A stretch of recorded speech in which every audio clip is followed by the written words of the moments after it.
What's up, online shoppers? Let's be honest. No one wakes up and says, oh, I can't wait to mop today. But what if cleaning floors were a little bit easier? I found this really awesome microfiber spray mop. So let's open it up and see how quickly it goes together and what it actually looks like. So it ships in a really nice small box, which is good because you don't pay extra for shipping. 3 different cleaning pads. Added bonus. Who doesn't like that? And then here's the rest of what comes in the box. I absolutely have to share this. Method 1, recommended, and method 2, it says slightly laborious. Oh my gosh, that is so funny. Well, we will be using the recommended method for putting this together. So here's the base, built in very hard, rigid plastic that acts like a hook and loop fastener, which we all call Velcro, but really it's hook and loop. And I'm just gonna position it on here, try and get it on here kind of easy. So now when I put this down on the counter, it's not gonna scratch my counter. There it is, assembled that way. It has flexible little silicone bristles for scrubbing,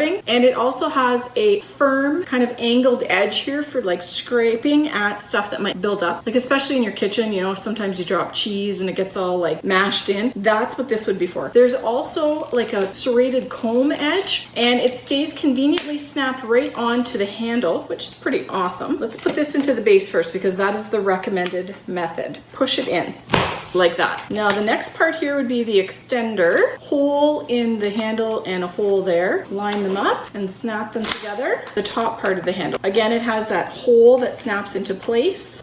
Not too laborious. It went together really nice and easy. Now, as far as adding in your fluid, all you have to do is just pop this out like this, unscrew the lid here, add in your cleaning solution, and then this just pops back in. Everything is just like a pop in place, nice and secure. And then once you attach the handle here, you actually have your pumping action. So they also say that this has a 360-degree swivel head, forward and back this way, and it's gonna go side to side this way. And that will be really nice and convenient for getting it under furniture and getting into all those tight places where otherwise you'd have to kind of get down on your hands and knees and scrub. There is no difference between the 3 as far as the green one or the blue ones. Thick stitch that goes all the way around the perimeter of the pad. This part here is spongy, and it's also like an entire giant piece of loop for hook and loop, or Velcro if you want to call it that, so that it attaches to the base of your mop. They don't require any extra special treatment. One thing I will recommend though is if you're going to throw them in the washing machine, don't use fabric softener because that can end up adding smudgy stuff on your floor that you don't like. So make sure that you're washing these without adding fabric softener. You can put your own cleaning solution in here, which I really like, especially if you're somebody who likes to customize. Like maybe you like to add essential oils, maybe you like to clean with vinegar. This gives you so much flexibility because you can actually add whatever you want to clean for your floors. And I love that I'm not going to have to bend anymore. Just pull the trigger and it's going to squirt out the cleaning solution right in the path of my mop. Having 3 pads, that's great because I could probably do my whole house just switching out the pads and then not have to worry about getting any replacements. Of course, you can also buy replacements for these so you have even more depending on how messy your people are in your house. I think that this is pretty awesome because you know cleaning doesn't have to suck the energy out of your life. Might as well make it easy and kind of fun too. And I think this is definitely going to be a family favorite at my house.